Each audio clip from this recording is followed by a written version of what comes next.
Fala pessoal, tudo bom? Hoje eu vou fazer o meu primeiro pão de fermentação natural aqui do canal, seguindo as dicas e ensinamentos da Tainá, que é a nossa especialista em panificação.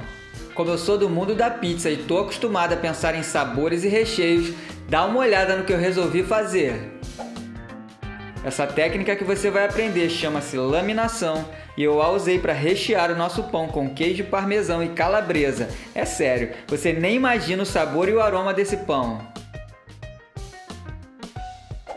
Já vou avisando, essa é daquelas receitas que não dá para parar de comer, então apelidei esse pão de destruidor de dietas, beleza? Fica ligado, depois não vai falar que eu não avisei.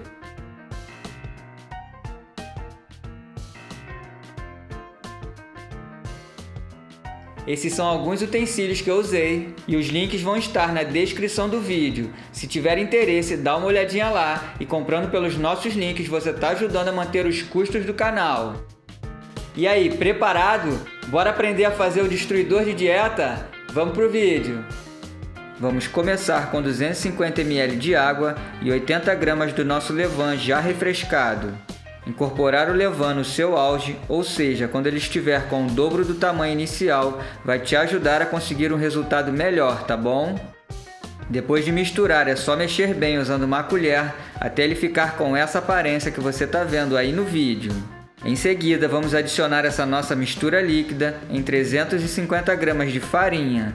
Para o meu pão ficar bem bonitão, eu estou usando uma farinha forte, que é essa que você está vendo aí na tela. Sem dúvida que isso ajuda demais no resultado, mas não quer dizer que você não possa fazer com a farinha que você já está acostumado. Só avalia se ela aguenta essa quantidade de água, ok?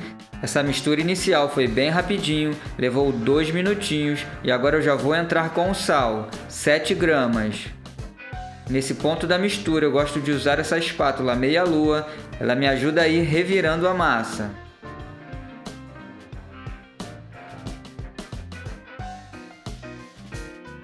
A nossa mistura inicial está pronta e agora eu vou dar um descanso de 10 minutos para a farinha absorver melhor todos os ingredientes. Passado esse tempo, a gente vai começar uma série de 4 sovas com intervalo de 10 minutos entre cada uma delas. Sempre umedeça as mãos para fazer isso, mas sem excesso de água, ok? É o suficiente para a massa não grudar nas mãos. Essa sova é bem fácil, basta puxar a parte lateral da massa e pressionar no meio. Girar a tigela e repetir o mesmo movimento com outra parte da massa. Em cada sova fazemos isso de 8 a 10 vezes. No final cobrimos a massa para ela não ressecar e damos o descanso, que sempre vai ser de 10 minutos.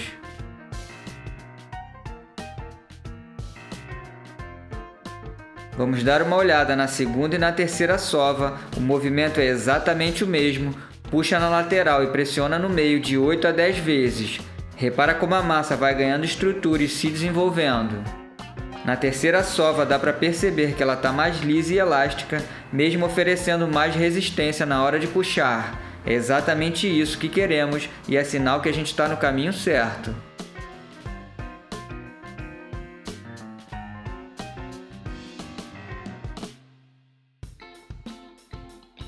Quarta e última sova, não se esqueça de umedecer as mãos para a massa não grudar. Essa sova é super fácil, não precisa de nenhum tipo de experiência, é excelente para desenvolver massas mais hidratadas. Eu te garanto que se você testá-la, tem uma grande chance de nunca mais sovar massa na bancada.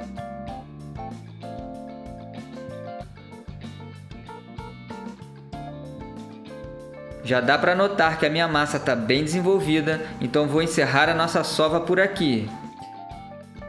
No final eu vou dar um formato de bola e deixar a emenda virada para baixo, cobrir e deixar descansar por 30 minutos.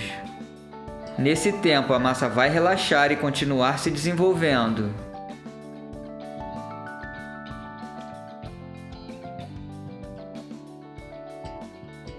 Estou usando um spray com água para borrifar uma camada bem fina na bancada. Borrifo na espátula também para me ajudar a desgrudar a massa da tigela. Isso tudo porque agora chegou a hora de fazermos a laminação, que é a maneira mais rápida, simples e eficaz de se distribuir uniformemente pela massa sementes, queijos, ervas, especiarias e outros tipos de recheio. Vem comigo que eu vou te mostrar como é fácil e é uma ótima maneira de você ver como alguém que não domina essa técnica é capaz de fazer. Não se esqueça de umedecer as mãos para não grudar. Basicamente, a gente vai abrir a massa pela bancada, deixando-a o mais fino possível. A dica é ir bem devagar e sem pressa. Queremos formar um retângulo no final, então vá abrindo em todas as direções aos poucos. Levantar a massa nos cantos e com a outra mão puxar o centro ajuda bastante. Pode acontecer da massa rasgar, não é o ideal, mas se acontecer não tem problema nenhum, fica tranquilo. Quando tiver aberto a massa nesse formato que você está vendo aí, já está ótimo, podemos começar a adicionar o recheio do nosso pão. O meu vai ser assim: queijo parmesão e linguiça calabresa. E aí, o que achou da minha combinação? Não tem como dar errado, né? Me conta lá nos comentários outros recheios que você gosta, que eu posso testar e trazer pra gente. O queijo ralei em pedaços grandes para eles não sumirem depois de derretidos. Já a calabresa cortei em cubos menores um pouco. Na hora de fechar é fácil, dobre a massa em 3 partes, uma por cima da outra, exatamente como no vídeo. Não tem problema se a massa rasgar, porque a gente vai fazer algumas dobras, então tá tudo certo.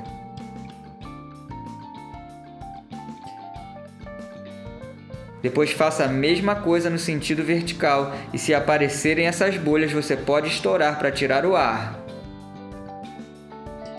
No fim da laminação, passo a massa para uma assadeira untada.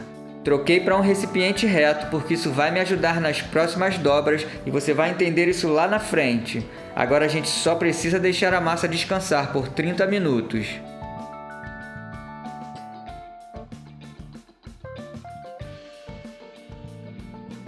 Tá vendo essa parte da massa dobrada? Eu sempre faço a dobra na parte lisa. Vamos fazer a dobra bobina, também conhecida como coil fold. Levanto uma parte da massa e encaixo a ponta no meio, como se estivesse enrolando. Giro a tigela e faço a mesma coisa com a parte oposta.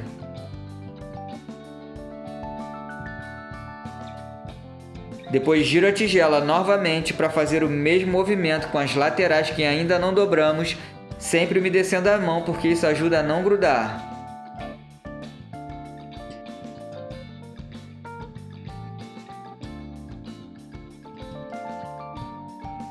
Conforme a gente vai dobrando, vamos distribuindo o recheio por toda a massa. É normal a superfície da massa rasgar por conta do recheio, não tem problema nenhum. No final, cobrimos e deixamos descansar por 30 minutos. Como você está vendo, no total eu fiz 3 dobras e assim consegui distribuir o recheio por todo o pão. Além disso, a dobra bobina é uma ótima técnica para continuar desenvolvendo o glúten e uma super aliada para trabalhar com massas mais hidratadas. Então você pode fazer isso mesmo não tendo recheio.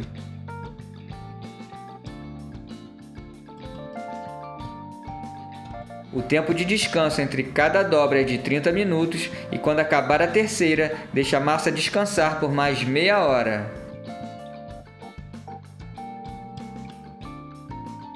Depois do descanso, vou transferir a nossa massa para esse utensílio chamado baneton. Aqui eu estou usando um redondo, mas existem outras formas. Estou cobrindo o baneton com uma camada fina de semolina de trigo, mas você pode fazer isso com uma farinha de trigo normal. Cuidado com o excesso porque ele gruda na casca do pão. Faço a mesma coisa na bancada para a massa não grudar e unto a espátula que vai me ajudar a tirar a massa do recipiente com cuidado. Transfiro para a bancada para fazer a modelagem.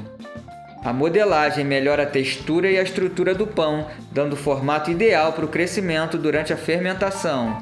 Como o meu baneton é redondo, minha modelagem é bem simples. Basta dar um formato de bola, como você está vendo aí no vídeo.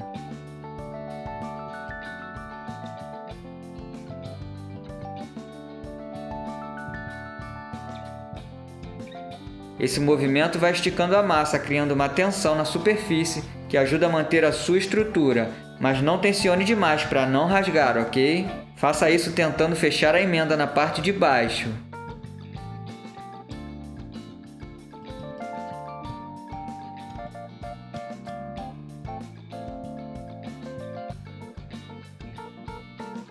Passamos para o baneton, deixando a parte lisa para baixo e a emenda para cima. E nessa hora, aproveite para fechar bem a emenda.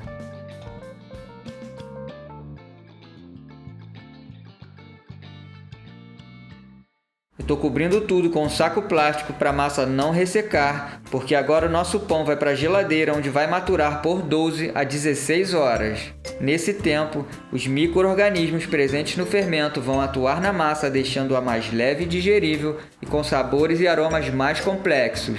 Aqui no canal temos um vídeo falando só sobre maturação e eu vou deixar o card e o link na descrição. No dia de assar, quando retirar da geladeira, vamos precisar de um papel Dover, já que o papel manteiga gruda durante o cozimento. Com uma mão segura a massa e o papel, gira o baneton e deixa a massa se soltar devagar, sem movimentos bruscos, ok? Queremos preservar os gases no interior do pão. Eu gosto de usar um pincel culinário para tirar o excesso de semolina. Para fazer o corte, estou usando um risca-pão ou lâmina de padeiro, mas se você não tiver, pode usar uma gilete ou uma faca bem afiada. Faça um corte de ponta a ponta no pão com uma inclinação de 45 graus. Como eu acabei de tirar da geladeira, ele ainda está firme por conta da temperatura e assim fica mais fácil de cortar. Vou assar o pão imediatamente após retirar da geladeira. Essa panela de ferro pré-aqueceu durante 40 minutos a 250 graus.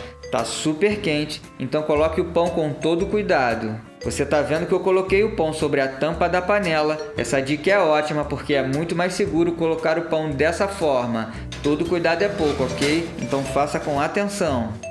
Já no forno, agora reduza a temperatura para 230 graus e vamos assar o pão por 20 minutos. A umidade da massa vai evaporar e ficar presa dentro da panela, simulando um forno a vapor profissional. Depois dos 20 minutos, tiramos a parte de cima da panela e o nosso pão vai ficar por mais 20 minutos ou até dourar. O fato dele estar em cima da tampa, que é mais baixa, vai permitir um cozimento melhor da lateral do pão. Nossa galera, olha o meu pãozinho, tô super orgulhoso e ele precisa resfriar numa grade por pelo menos 30 minutos porque ele ainda continua cozinhando. Essa parte é importante, então segura um pouco a vontade de comer e aprecie o cheiro do pão invadindo a casa inteira.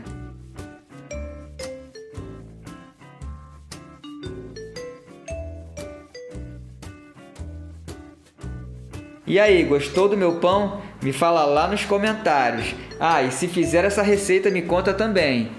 Também quero saber se você tem sugestões de recheio, tá bom? Fala comigo.